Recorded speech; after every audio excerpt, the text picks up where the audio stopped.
Hello there, kids. We back. It's us, episode 18 of Stir Crazy. We are all the way live here at The Real News. It's your chance to sit around, chat with us, kick your feet up, hang out. We're going to discuss some of the more interesting aspects of the news cycle today. We definitely hope that you join us. I'm your host, Kim Brown. Coming up, gang, does everybody feel safe to return to work? You guys ready to hop on the train and make your way to your office? No, not yet. Not ready? Well, Trump and the GOP said, tough shit, pours. Time to get y'all asses back to work. We're going to get into some of the rhetoric and policy that is now coming out of the Trump White House and the Trump Justice Department. Hint, hint, hint. Also, the biggest loser, Mike Bloomberg, gang. The FEC released his campaign financial statements. Turned out that Mike Bloomberg spent $1 billion on his narcissistic campaign. Do you know how far $1 billion would go to help people in need right now? Y'all know the numbers. I ain't even got to tell y'all. And we have a lot of other good things to talk about, including what does it mean to be millennials on the left and the perspective and the political fortitude that the millennials are showing, especially those from the left. But I also want to invite you guys to hop in the comments. You got something that you want to say, something that you want to get off your chest. Feel free to do that. Just drop it on down below. We appreciate everybody that's been rocking with us really the whole time. And we see some of those same handles coming back into the comments. So we definitely want to thank y'all for hanging out. But right now, it is time to introduce our fabulous panel. Joining us today from New York, writer and activist Jesse Myerson. Also, we're joined today with Rachel Eve Stein. She is a climate organizer and she's a candidate for the Democratic District Leader for New York State Assembly District 52. She's also joining us from NY. And Leandro Lagera. He is a regular now here on Stir Crazy, senior staff at The Real News. Panel, thank you guys so much for being here. Great to be here. Thanks, Kim. Nice to be here. Thank you. Okay, great. So this is something that we normally don't do. We lead off with some breaking news. If you haven't heard this yet, you may be taken a little bit aback. So Attorney General Bill Barr went on the Hugh Hewitt show today, and he said that it is possible that the Department of Justice would take legal action against governors of states who refuse to open up for business. You heard that right. The DOJ could start to go after states legally for their shelter in place and stay at home orders. Gang, you know, we've seen Trump teeter, play, dive all the way in on some of his fascism and his authoritative style of governance, if we even want to call it that. I mean, Jesse, I saw this, and you know, I don't usually get taken aback by too much Trump says or does, but this really had my jaw wide open. It certainly reveals this conservative movement's real attitude towards states' rights. I mean, I was under the impression that that was like a big tenet of theirs, and that they thought the federal intervention into the affairs of the 50 states was bad. Honestly, like I'm in general a fan of federal authority trumping states' rights. I just think that obviously this is federal authority being used for an incredibly harmful end, because really actually what they prioritize doesn't have to do with the federal government or state governments or individuals. What it has to do with is the rights of capital over labor. And that's who's hurting in this. Well, you know, obviously workers are getting laid off. They could easily socialize payroll like they're doing in countries with robust public sectors and take care of everybody. But really it's capital that is seeing real problems right now. Obviously the oil sector is in a real panic since oil isn't being used and they can't even find places to store it except key in the ground where it should be. Landlords are having a very difficult time collecting rent. We saw a third of tenants didn't pay rent this last sure to go up in a few days when it turns May. Obviously, the bankers whose mortgages those landlords have to pay, they're suffering. Manufacturing, lots and lots of industries are suffering, and that's whose rights really predominate. So if it's going to be an appeal to states' rights that helps capital owners, or if it's going to be an appeal to federal power over states' rights, they're going to make that case, and we have to make the case for workers' power. Rachel, one thing that Bill Barr said in this interview with Hugh Hewitt is that the DOJ might join in lawsuits that are, some of them are currently pending against states and governors who are refusing to open up. There's been a number filed in Michigan against Gretchen Whitmer, the governor there, from a variety of conservative-backed groups. But for the DOJ to align themselves with business, I mean, this seems like this is not necessarily the role of the Department of Justice in this instance. Yeah, well, I mean, it's pretty clear that there's just they have no ideology anymore. Like Jesse was saying about the whole states' rights idea, that usually it's something that Republicans have uplifted. And you see that too with, free market stuff in terms of, putting and spending tons of money on corporate bailouts rather than individual people. So it's capitalism when we want it to be capitalism. It's states' rights when we want it to be states' rights. It's not even consistent at this point. Leandro, let me read you a quote that Bill Barr said. He said, quote, "We have to give," oh no, honey. Isn't that something people always call you when you're live doing something, right? "We have to give businesses more freedom to operate in a way that's reasonably safe, to the extent that governors don't impinge on either civil rights or on the national commerce, our common market that we have here, that we have to address that." Why does the Department of Justice care when markets open up? Like I feel like this is so out of his wheelhouse, and for the simple fact that obviously he's receiving some sort of directive here from the White House. I can just hear Trump on the phone saying, "Bill, can we take some action here? Can we make these people open up?" This without a doubt sounds coordinated. I mean, it's not surprising. I mean, it's all part of the same playbook of kind of government overreach and the way this administration has treated their federal powers. I mean, everything from who receives stimulus money, from giant corporations getting millions of dollars and small businesses being left out, to ambushing PPE kind of deliveries and giving it to political allies and such. They're using everything at their disposal to kind of take advantage of giving advantages to big business and capitalists, and also trying to sway political favors for governors and states that are loyal to Trump. I mean, everything is consistent with the playbook. So I because the DOJ doesn't really have powers or care about whether or not the market's open, does it really matter? I mean, they're going to just do anything that they want that furthers their political goals rather than keeping us safe or any other concerns, especially when it comes to class warfare or POC communities or Black and Brown communities. So.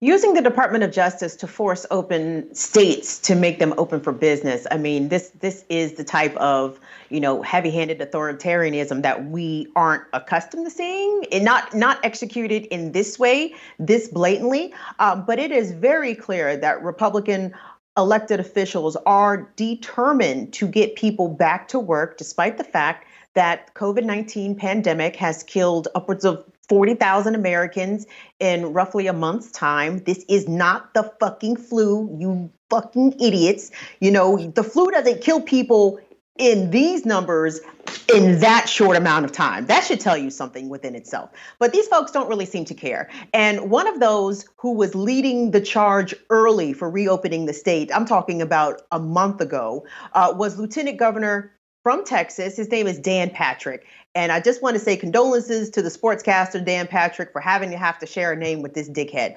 But Dan Patrick got on Fox News again, y'all, and doubled down. Let's hear from him. You know, they told us, Tucker, to follow the science. Well, what science? I mean, at the end of January, Dr. Fauci, who I have great respect for, said this wasn't a big issue. 3 weeks later, we were going to lose 2 million people. Another few weeks later, it was 1 to 200,000. Now it's under 60,000. And we've had the wrong numbers, the wrong science. And I don't blame them. But let's face reality of where we are. In Texas, we have 29 million people. We've lost 495, and every life is valuable. But 500 people out of 29 million, and we're locked down, and we're crushing the average worker. We're crushing small business. We're crushing the markets. We're crushing this country. And what I said when I was with you that night, there are more important things than living. And that's saving this country for my children and my grandchildren, and saving this country for all of us. And I don't want to die. Nobody wants to die. But man, we got to take some risk and get back in the game and get this country back up and running. There are more important things than living, panel. We got to take some risks and get back in the game. This is being executed policy-wise in states like Georgia, in states like South Carolina, where retail stores, clothing stores, jewelry stores, furniture stores are now open. The governor of Georgia wants to reopen gyms, of all things, salons. I mean, I'm in desperate need of my hair being done. And the idea of leaning back in the shampoo bowl with someone directly over top of me, breathing on me, just freaks me the fuck out. I mean, I want to get your reaction. Leandro, let's start with you. I mean, Dan Patrick, the lieutenant governor, says that there are more important things than living. What are they? I mean, don't forget tattoo parlors are also going to open up in Georgia also. So maybe getting tattoos is just as important as living. I don't know. Like it's interesting to me that when he's talking about the science, he was conflating numbers across a bunch of different studies. The 2 million number is if we did nothing, and obviously no state isn't going to do anything. And then, you know, the 100 to 200,000 were kind of an amalgamation of a bunch of different studies in terms of best case scenario and not even knowing if the full effect of social distancing. But it is proving to be right that we are doing some sort of effect and flattening the curve because of social distancing. So I think the governor needs to go, or lieutenant governor needs to go back and look at the science and see that it's working. But in terms of like what is worth more in a human life, like that's not even a discussion that I want to get into. Like there's no trade-off for one human life.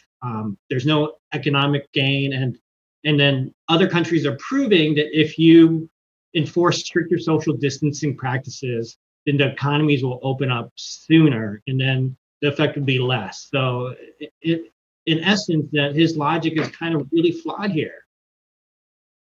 From the YouTube comments, Bradley Popoff says, so in other words, get back to work, wage slave, or we will whip you back. Rachel?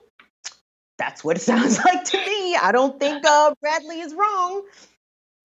I mean, yeah, I just feel like he's talking about this like when you choose to like go skydiving or something, you know, like, yeah, I want to live, but no, this is like policy. This is public health. This isn't like these individual decisions that like we can take to say, oh, you know, I want to do this kind of risky thing or whatever.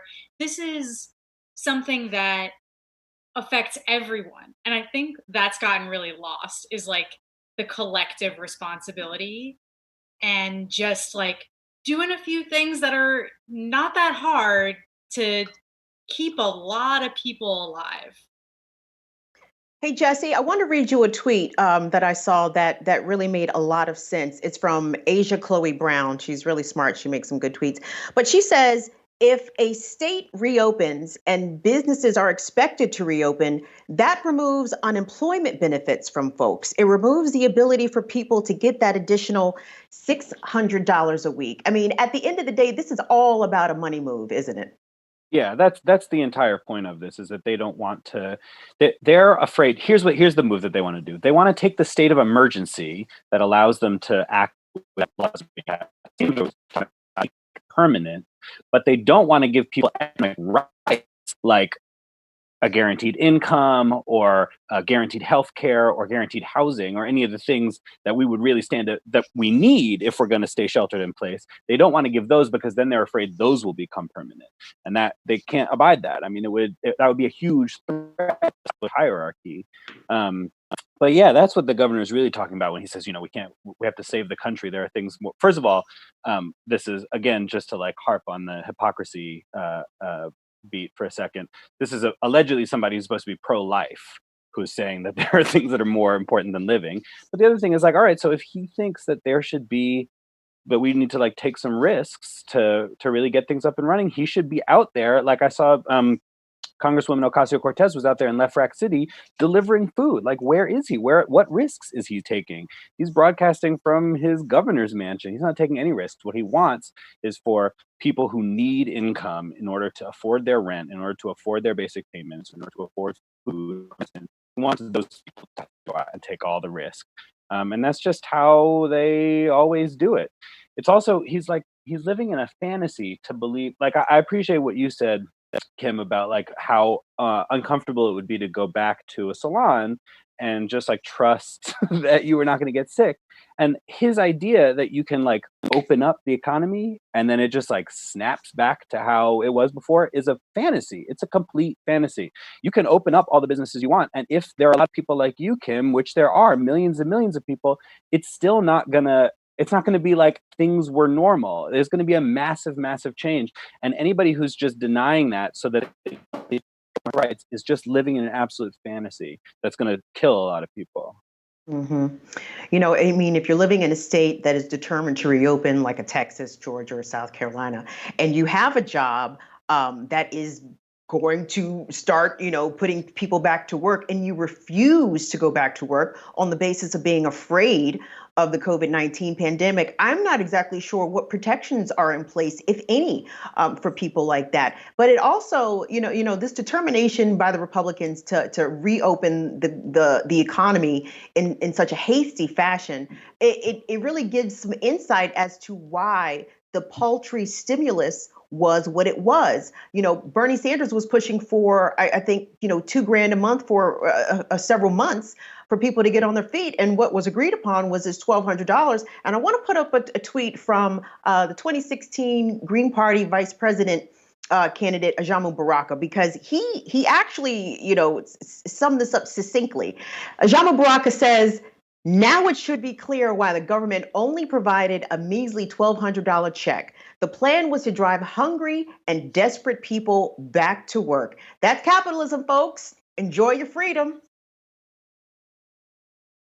Well, and he sort of inadvertently or maybe advertently refers to or alludes to a quotation by V.I. Lenin, who said, "Freedom, yes, but freedom for whom? To do what?"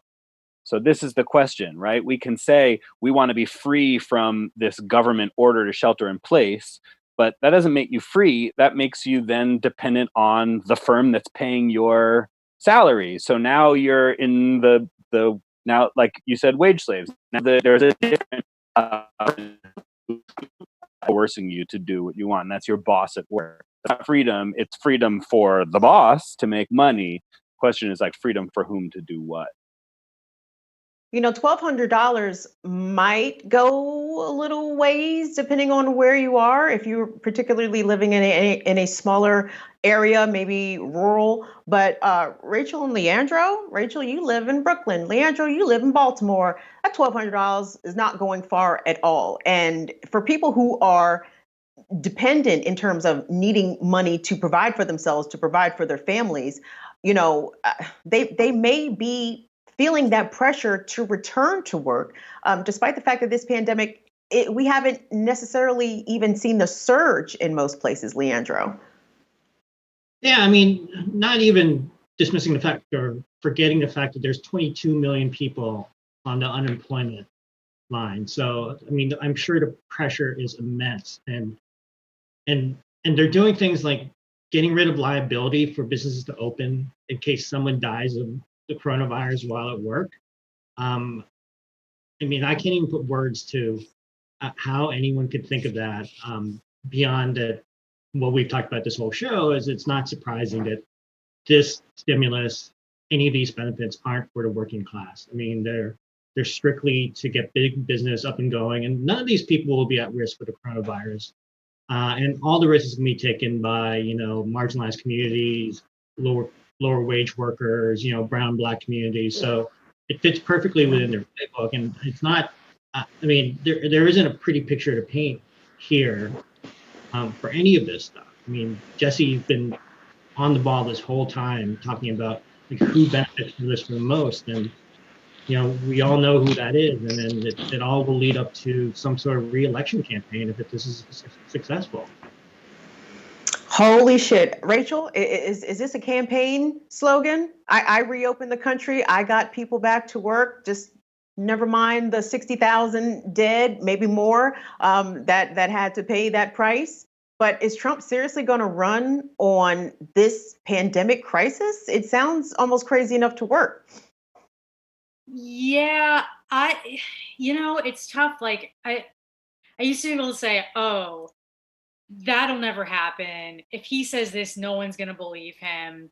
Like I had some amount of, even after the 2016 election, like some amount of certainty in terms of, oh, if he does this, like that's really going to take him down. And now I really don't know anymore. I think things are just so wild, and people's minds have just been like melted, and I'm talking like across the board in so many ways, that it's just going to be really tough to tell what's going to work and what doesn't. But what I will say is the polls, sometimes they're right, sometimes they're wrong, but most of the polls are saying that the vast majority of folks, even Republicans, do not want the economy to be opened up again, to lift these stay-at-home orders too soon.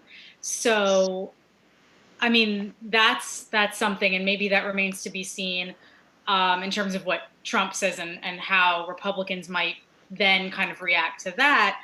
But I don't think once people experience this themselves, they experience a loved one dying, that gets a lot more visceral, and you're just going to have more and more people who are just going to say no to this. But of course, like the rest of the panel alluded to, this is really affecting Black and brown people the most, people in the service industry. So here in New York City, when you look at the epicenters and where things are affected, it's these essential workers, the service workers, who are seeing the highest rates, and a lot of us are pretty insulated from that. And gang, part of the reason why it's not necessarily a good idea to reopen the economy in the midst of a pandemic, first of all, we don't fully know how the novel coronavirus behaves. We don't know what this virus is going to look like in the fall, in the winter. We are not 100% sure of how people contract it. We have ideas that it's in, water droplets when you cough and when you sneeze, and touching surfaces that someone else has touched. But we really don't know. And there was a study coming out of Stanford University, Stanford researchers. Let me credit the LA Times here. It's a story written by Melanie Mason and Deborah Netburn. So what these researchers found is that the estimated coronavirus infection could be 50 to 85 times greater than we suspect. So what the Stanford researchers did, they estimated that between 2.5% and 4.2% of Santa Clara County residents in California had antibodies to the new coronavirus in their blood by early April. Now, if you have the antibodies in your blood, that means that you've been exposed. You may not have had a reaction to the coronavirus to the extent that you required hospitalization, or you could have been completely asymptomatic. But when we look at these numbers, it indicates that the virus has penetrated a lot more than the numbers that are getting reported daily from state health departments. I mean, this is a lot bigger than we think. We're going to need a bigger boat here, Jesse. Yeah, no doubt. I mean, there is no way to first of all, you're right. It's new, and people in every country are thank goodness for scientists, because they are just like absolutely hard at work right now trying to figure out more. But yeah, there's so much that we don't know, and there's so much that's mysterious about it. Um, because we live in such a shithole country, there's no public health approach that's consolidated. I mean, this is the thing about federal overreach. It'd be nice to see some federal overreach where the federal government were actually like requisitioning companies and making sure that we had testing, and making sure that we had contact tracing, and making sure that we had the resources to isolate the people who need isolation. If there was an actual federal response to this, that would be one thing. But this overreach has nothing to do with that. And so yeah, we're learning more all the time. There's so much we don't know, but there's so much we can't know if we don't have a proper testing regime up. And this government, the federal government, has showed not only that it's not going to contribute to an effort to get it up, but it's actually going to hamper states' abilities to do that, who are trying to do it without the help of the federal government. It's going to be catastrophic. And I mean, I think the what I've seen about the flu 100 years ago was that the second wave was by far the most devastating in terms of its toll. And so I think that's probably what we're likely for here. States are going to open up more. It's going to come roaring back with a real vengeance, and it's going to get much worse for many more people. On the political question, I think even if it gets much worse for many people, it's totally conceivable to me that Trump will escape responsibility for it by doing racist scapegoating against China. And of course, his contender in the Democratic Party, Joe Biden, is content to join him in a competition over who can be tougher against, as the Biden ad calls them, the Chinese. And so we're totally setting up a narrative in this election where he does have the best. His best option for getting out of this is going to be racist scapegoating, and Biden's totally happy to push him to do that and not give any kind of countervailing narrative. I wish that kind of rhetoric was just embarrassing, but it is dangerous as well. And we have a story about that, how Chinatown in Seattle was targeted by Nazi vandals. That's coming up a little later. But Leandro, I wanted to sort of piggyback on something that Jesse said, because obviously, every public health official says that our testing is lax, right? We don't have nearly enough tests for the actual COVID-19, but also we don't have enough antibody tests to determine whether or not to figure out how many people had actually been exposed.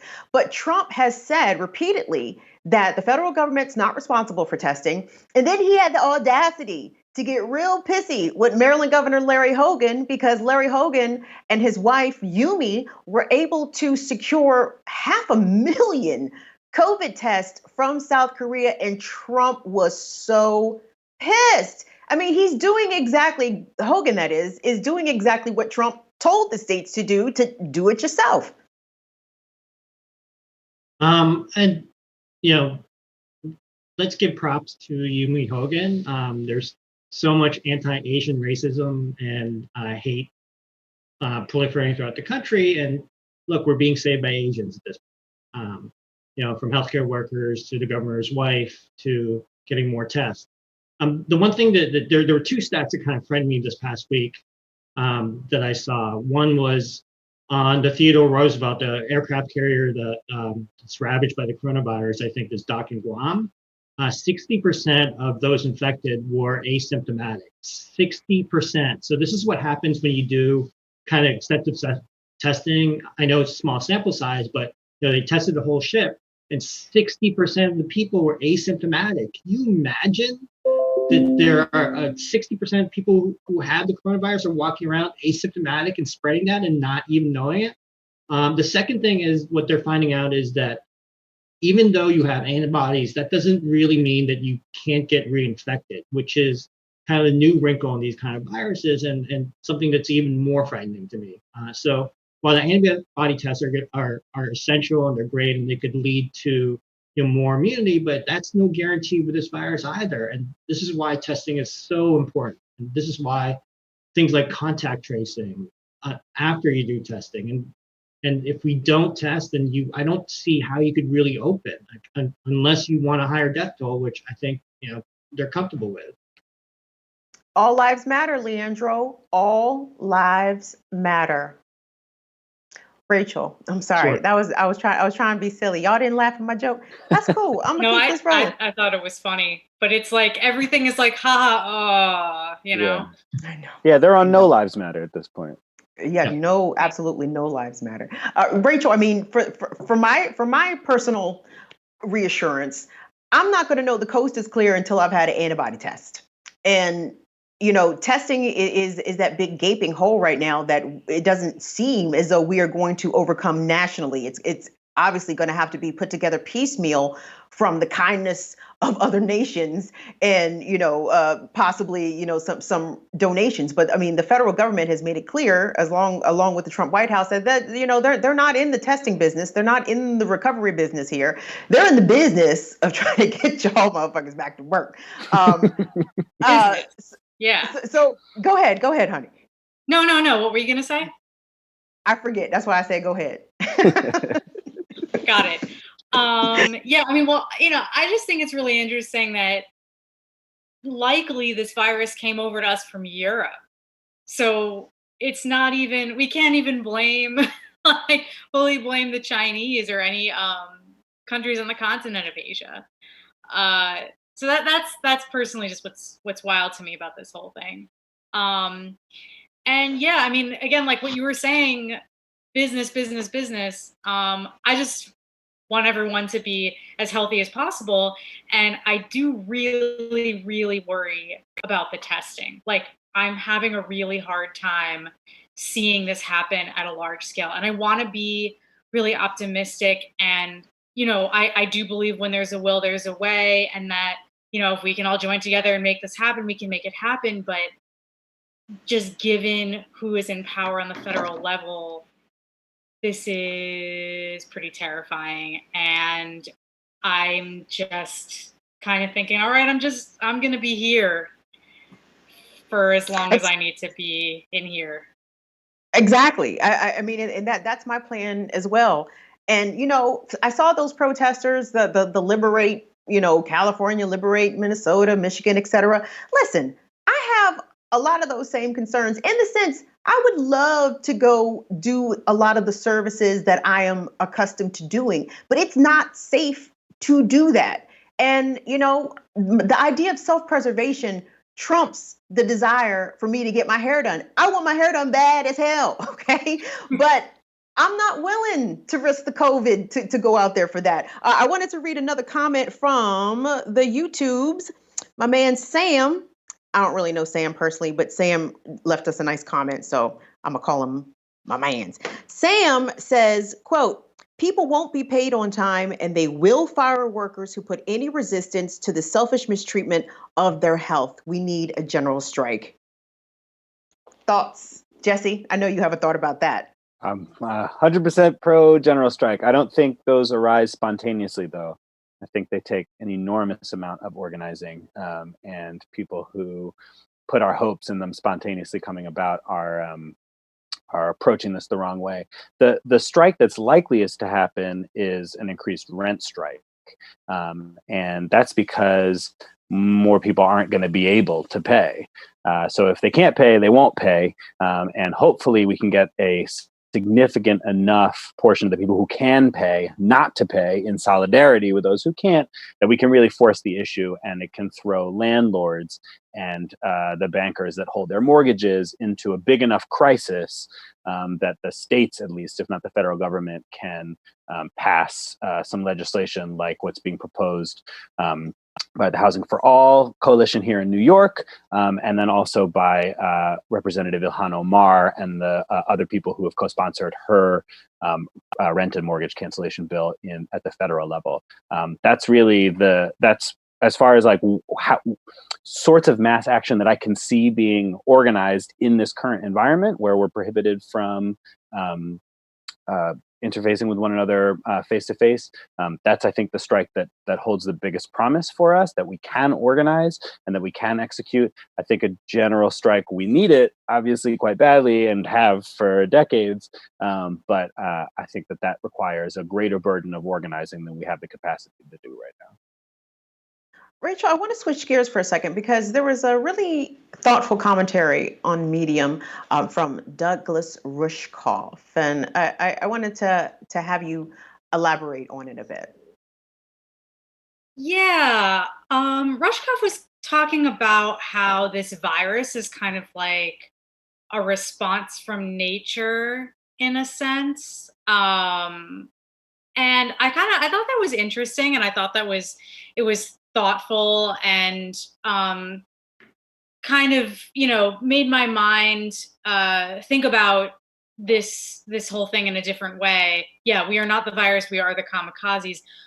But the other thing is, there's a lot of talk about like we are the virus, it's the humans, and like we actually are a part of nature. Like this whole thing is nature. And so I think that it's really worth us thinking more about how everything interrelates and how we interplay with, our animal brothers and sisters, et cetera, and, our natural environment. And I don't know, I thought I gave the virus a little bit too much credit in a sense. And I think we just really need to, again, think about taking collective control over the situation. How exactly do we do that? Because I look around the globe and we're seeing these wonderful pictures come out of uh, urbanized areas where the pollution has decreased exponentially, where we're seeing clean air. Everyone has seen the pictures of the cleaner water in the canals in Venice, in Italy. But like we talked about earlier, the capitalistic powers that be are determined to put things right back where they were pre-coronavirus. So I don't I'm with the sentiment of this needs to be a definitive moment for humankind where we can look at how shitty we've been to the planet over the past 100 years and decide now that we're going to do better. But, if my hourly job is threatening to fire me if I don't show up, what kind of power do the individuals have in order to make what Rushkoff described an actuality, Leandro? I mean, I don't, I think like while all the initiatives that we've been talking about during this broadcast is aimed at bringing back our capitalist society to pre-coronavirus levels or the way it worked before, I don't think we're ever getting back there. At least not for 5-6 years. At least not until a vaccine is developed. But this isn't the first coronavirus that's going to hit us. I mean, because of what's happened to environmental concerns and such, this is going to happen again, right? And people are going to be more wary of that. Like for example, if you take like the restaurant industry, 80% of that industry is going to be gone, within 2 or 3 months, more than likely, right? So we're not getting back to those levels, and there are a whole like whoever thought that oil companies would have to pay other people to take their oil off their hands. If you thought any industry could be immune to any sort of economic collapse, it's the people who have been hoarding money, and apparently they're not. So I mean, I think it is a pipe dream to think that we're going to get back to those levels. And unfortunately or fortunately, the coronavirus is proving that Bernie was right, Elizabeth Warren was right. All those policies that benefited workers and benefit us as a whole probably should have been installed way earlier, and we would have been able to combat a pandemic much better. And it's not like they couldn't see this coming, right? Like. So, even though this current administration is trying to prop up our capitalist society, I don't think it's going to survive through this whole thing. I just wanted to interject one thing, if I may. Sure. Just to say that I do think we can take a lesson from this and seeing like, wow, look at how much pollution can go down, and thinking about where that comes from, thinking about, cars, for instance, just that alone, and like, hey, wait a minute, we can actually have cleaner air. Just that alone. And we're seeing that and we're breathing it. People are saying that the air is easier to breathe. Like that's something that is an individual, in most cases, in many cases, an individual decision that folks can make. to lower pollution and to make the world a little more livable. I saw today that the mayor of Milan unveiled a plan to reopen that the plan to reopen streets includes massive reduction in where cars are allowed to go. They are doing what should be done and taking this opportunity where, as Leandro says, changes are absolutely necessary. Maybe it won't be. Maybe we won't get socialism. Maybe we'll get real fascism out of it. Like, it could go either way. But like, we're not going back to how things were. Things are changing, and so it's good to see a model of going to a system that's a lot better. That takes the opportunity of trying to build something up from scratch that we've had to tear down to nothing for public health reasons, and building it up in a much better way than there ever was before. I really, really hope that we see a lot more of that around the world. Yeah, the policy of closing miles of roadways in the midst of the shutdowns is something that's actually trending. I think Denver has done something like that. Washington D.C. as well. The mayor has closed some streets around Beach Drive, in and around Rock Creek Park, closed it to cars. So there's more distancing available for people who are outside trying to breathe some of that clean air, as Rachel said. But guys, I wanted to switch topics because something that has arisen, or shall I say re-arisen, out of this pandemic is the racism that we have seen towards Asian Americans. It comes from the top. Donald Trump has he's been talking shit about China really for the better part of 10, 15 years. Like he's not newly singling out China, but as he blames them singularly for the spread of the coronavirus, people are bearing the brunt of it. And in Seattle, on 420, actually, there was a spate of anti-Asian vandalism in the Chinese International District. Seattle police said that 3 men were seen placing stickers near Asian American businesses. The men were wearing face coverings, dark sunglasses. The messages on the stickers, which included phrases like "better dead than red" and "America first," are known white supremacist propaganda. And Leandro, I keep talking about my neighbors who are immigrants, and I mean, lovely people. And I was trying to explain to my neighbor that like anti-Chinese racism has been a staple in this country for literally hundreds of years. And it seems like every 20 years, 15 years, we see this tremendous flare up where Asians are the targets of this hate, of violence, of physical and verbal attacks in public. I mean, this is clearly ratcheting up. It is not ratcheting down. I mean, clearly, and I might add that in between those 20 years, we're the model minority until we're not, until we're the yellow peril. And that all comes back, and that kind of fools our community to think that, we aren't a wedge minority, but rather we thought we belonged. But this is slowly proving, or quickly proving, that, we are still the yellow peril. The Seattle thing is it's not surprising, and Nazis will be Nazis, but it's slowly creeping into kind of normal society. Xenophobia, Asian American hate. There was a designer for Lululemon, I think that's right, the yoga pants maker. He created a T-shirt that they were selling that said "Bat Fried Rice," and eventually it was taken down. Yeah, it was pretty offensive. Eventually it was taken down, but the designer was like, "I had no idea this was offensive. Please help me learn and teach me, why this is offensive and stuff." And all I can think of is, that's not our job. It's your job to educate yourself. And if you don't know in this time of the coronavirus why that's not offensive, then there's really no help for you. And I think there's a reflection of that across all kind of white people, or the majority and such, of they're still kind of confused about what Asians really are. And it's not their fault. We are also kind of confused because, the Asian American experience is still relatively new in this country.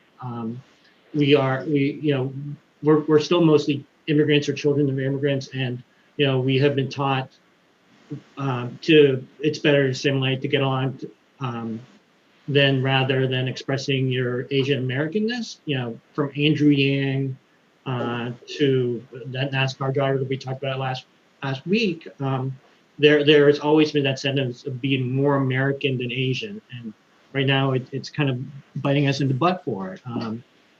The other thing that you should be aware of is this has been happening since November, December to Asian businesses. At a drop of a hat, people started spraying right away, even though the coronavirus, or at least we didn't know the coronavirus had hit our shores. Asian American businesses were going out of business in January, February. Their revenues were down 50, 60, 70%, all because of hate and racism. So they've been experiencing this much longer than most businesses. And right now, it seems like a minor issue considering that a lot of people are dying, but this is pretty prevalent in society. In New York, there are a ton of stories that women got acid thrown in. There's still so many stories of Asian American hate, and the worst part of it is once we reopen, it's not going to stop. Jesse and that Rachel, narrative. go ahead, Jesse. Go ahead. I wonder if Rachel relates to this, but that narrative that you laid out, Leandro, reminded me so much of how the American Jewish community has been thinking that we are white and it's all good and we fit in and we move to the suburbs and everything's fine, and then the shit goes down and all of a sudden Christians make us Jews again, and we really remember like what that means and how that looks. For sure, it really reminds me of that. I'll also say that like the xenophobic impulse and narratives have really been bipartisan for a long time. We've had obviously, like in this last year or so, we've had this trade war with China that has cultural calamity in the middle of the country, and in agricultural states have taken the opportunity to brag about how tough they are on China, or as they maybe less sensitively tend to call them, the Chinese. And before that, obviously, there were a lot of industrial manufacturers who demanded free trade, whatever agreements, to move their production centers from places like the Midwest to China, and stoked a lot of suspicion and resentment of Chinese people in that episode. And before that, also on a bipartisan basis.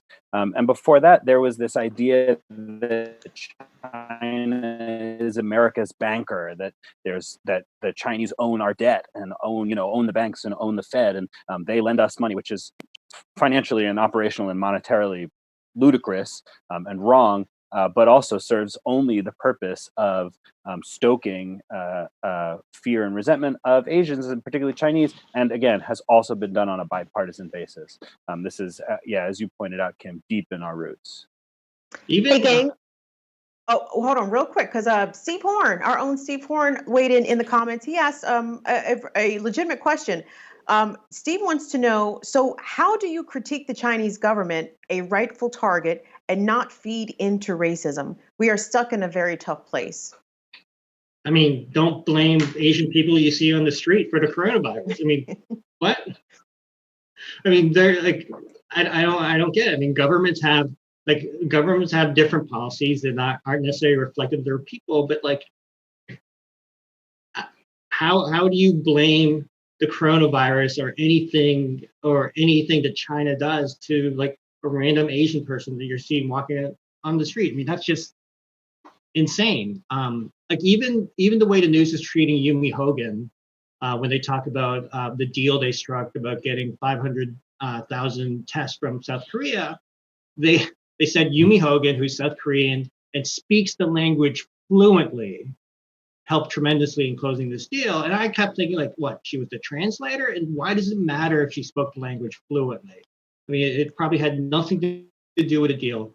People speak multiple languages, especially when you're doing international deals like this. But why was that an important fact to state about Yumi Hogan? Leandro, thank you so much for raising that point, because I saw all the reports yesterday, especially from the local media, and that's exactly how they would attribute it. Yumi Hogan, native of South Korea, able to negotiate this deal. I'm like, okay, I'm American. Ask me if I can negotiate shit with the American government. I was not getting the full context, and I'm sure she has credentials and relationships that make why this deal was able to come to fruition that much more obvious. But they're just saying, oh, she's Korean and the mask came from Korea. Ta-da! Like, no, y'all are doing a terrible job of reporting the story. But to Leandro's point, I mean, just think about it, guys. I mean, I assume all of us have traveled someplace. Can you imagine? And maybe people have had this happen to them, but I can't imagine being in a foreign country and someone coming up to me and screaming about all the shit that America does. It's like, well, there is America and then there's Americans. You know, there is the Chinese government and what they do, and then there's the Chinese people who don't have shit to say about what the Chinese government does themselves. So I think you can totally critique China or critique the state without reacting xenophobically towards individuals that you just happen to see out and about. And what kind of asshole does that anyway? I mean, the level of entitlement and the rage and violence that must live inside somebody to just attack a stranger on the street based off how they live. I can't relate to that at all. Yeah, but I do think that Steve Horn is asking a particular question that doesn't necessarily concern the sort of person who would go up and attack somebody on the street. Like, I think maybe Steve himself has criticisms of China and wants to figure out how to level them in such a way as not to sort of encourage that general thrust. And this is like probably not a welcome response to from Steve's point of view, but I think like maybe just don't critique the Chinese government. Like, it might be that they do stuff that you don't that you believe to be wrong, but like it's there's a wonderful Noam Chomsky quotation. He says, it's very easy to denounce the atrocities of someone else. That has about as much ethical value as denouncing atrocities that took place in the 18th century. So really, as political actors in the world, we're called on to criticize the bodies that we have the most control over, and that means our own government. Really, we let's leave criticizing the Chinese government to the people of China, and let's do what we need to do to really take on our own government. Rachel, did you want to weigh in on this? Go ahead. Yeah, well, I mean, gosh, there's so many things. I think we should be able to critique the Chinese government if they're doing something that is wrong. I think it's just like when, I mean, gosh, I don't want to open up the whole like Israel can of worms, but you know, like people criticize Israel and some people conflate that with the Jewish population, which is not how it goes, you know, and then all of a sudden they go from talking about Israelis to like the Jews, and that's not okay. So I think we should be able to talk about issues with a country's policies and separate it from the people. I mean, it is just, you know, also like with Americans as well. I know I've traveled abroad before, and during the Bush years, just like not even wanted to speak aloud because I knew someone would think that I voted for him or that I was stupid or something. I mean, it's a false equivalency between that and thinking that somebody's going to attack me, right? That's like a totally different thing. But just to say that I think we should be able to criticize the country's policies when they're not right. The other thing, though, just sort of bringing it back to the article and to what was actually done in Seattle, I think what's especially insidious is that those stickers, they don't have swastikas on them. They don't have like Confederate flags. They don't have a lot of the traditional symbols. Like, we kind of are in the know, and so we sort of know a lot of the symbols and things that a lot of these groups are putting around, but like your everyday person might not immediately realize what that is, and that's terrifying because somebody could just go, oh, you know, like, what's this, let me see what it is. And that's, I think, how people really get sucked in who wouldn't ordinarily, you know, align themselves with that type of movement. Yeah, the phrase Better dead than red. It reminded me of go back to Africa. I'm like, that is vintage racism. Woo, y'all dug in the crates for that old school racism. Y'all been talking to Papa. Yeah. But okay, so gang, I wanted to move along in the conversation. You guys like my very unsubtle segues here. There was some documents released for this last quarter of reporting from the Federal Election Commission, and it turns out former mayor of New York City, and he was running for president, Mike Bloomberg. You guys, he spent $1 billion on his campaign. Show the numbers, show the receipts. Dwayne, we got receipts. Mike Bloomberg dropped $1 billion. Let me say that again. Mike Bloomberg spent $1 billion to win one primary and also didn't win shit else. That is enough. He spent $1 billion to be the biggest loser. When I look at these look at these. Come on, y'all. That's all I can say is in a time where people are struggling more so than ever, and granted, the Bloomberg campaign, grand opening, grand closing, really before the corona pandemic kicked off in the force that it is now. Things weren't exactly rosy, but the fact that he dropped this kind of money, he has $1 billion to waste. I'm a little stuck on that figure right there, Jesse. He has so much more than that to waste. I'm going to take probably a controversial view here and say that was $1 billion very well spent by Michael Bloomberg, because he wasn't trying to be the president. He had one of his surrogates, Ratner, I think, went on news and said, the point isn't him to get elected. The point is to defeat Bernie Sanders. That's the point, is to run a bunch of negative ads against Bernie Sanders, eat into his ability to get delegates. That was what Mike Bloomberg's campaign turned into. He was supposed to, if Biden couldn't get the job done. That's what Ratner said on the news. And look, they beat Bernie Sanders. We have Joe Biden. The Democrats are no threat to the financial industry that Mike Bloomberg feels accountable to. And $1 billion for him is not that much money. To neutralize the threat of the Bernie Sanders movement and the millions and millions of people who devoted many, many hours phone banking and door knocking, and millions of working class people, teachers and letter carriers and nurses who gave their 18 hard-earned dollars to this campaign, to neutralize them and their efforts to topple the ruling class, really to run what Sanders calls a political revolution, to guarantee rights like housing and a job and health insurance and education to working class people. That's nothing compared to what he would have lost to tax him. So I think it's $1 billion well spent. I think he's probably quite proud of that investment. Rachel, what's your take? Well, yeah, I think it's I think he was trying to obviously edge Bernie out, and also Elizabeth Warren, although I think Elizabeth Warren was really the one that edged him out. Yeah. I've just never seen numbers like that on a ledger, period. It's really crazy to see all those numbers before the decimal points and the zeros. But I just think about all of the different ways it could have been spent. And, he's hailed as this great environmentalist who has, done all these things for the city. And he did build some foundations in his second term and, a couple initiatives here and there, but it was all sort of based around capitalism and around free market initiatives.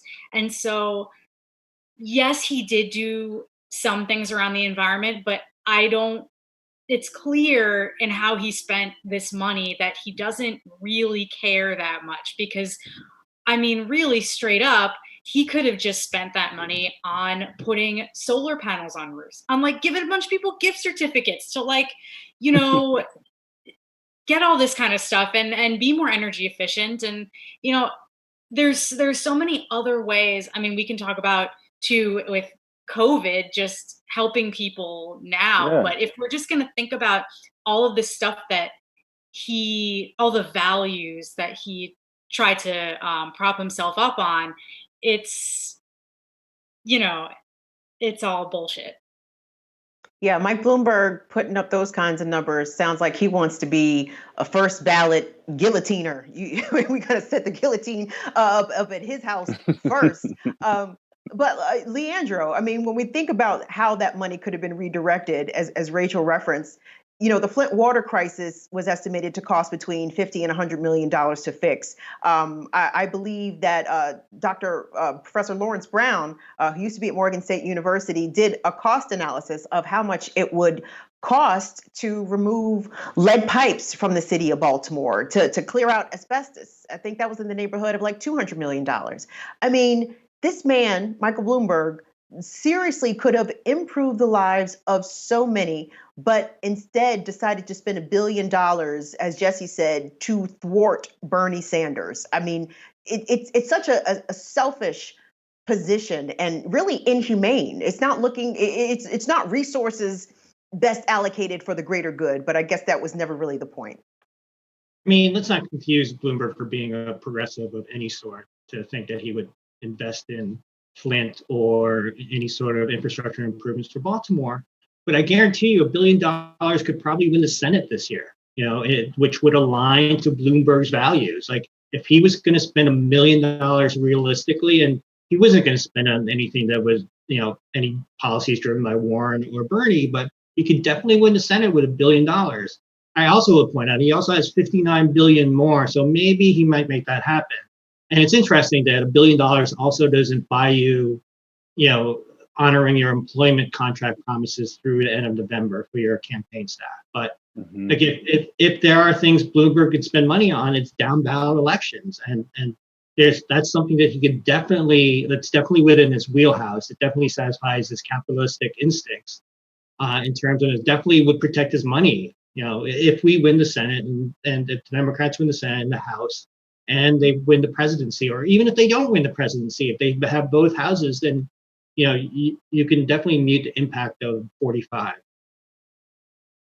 Absolutely. Hey, gang, this hour went by real quick. It's 6:01. I didn't even know it was that late in the hour. But before we let everybody go, we just wanted to remind you that we are still in the middle of our Real News fundraising drive, and we are trying to raise this Skrilla, y'all. We need this money so we can keep bringing you the real stories, so you don't have to watch MSNBC and hold your nose and roll your eyes. We know how you do when you watch CNN. Why y'all let your husband watch CNN at night? I don't even know. But we want to give you a reminder that we're trying to raise this money.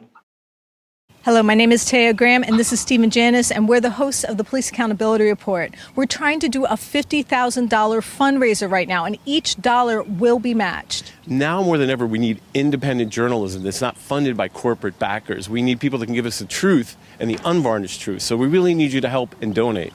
And please remember, any donation, how small, it will be matched, and trust me, it will be appreciated.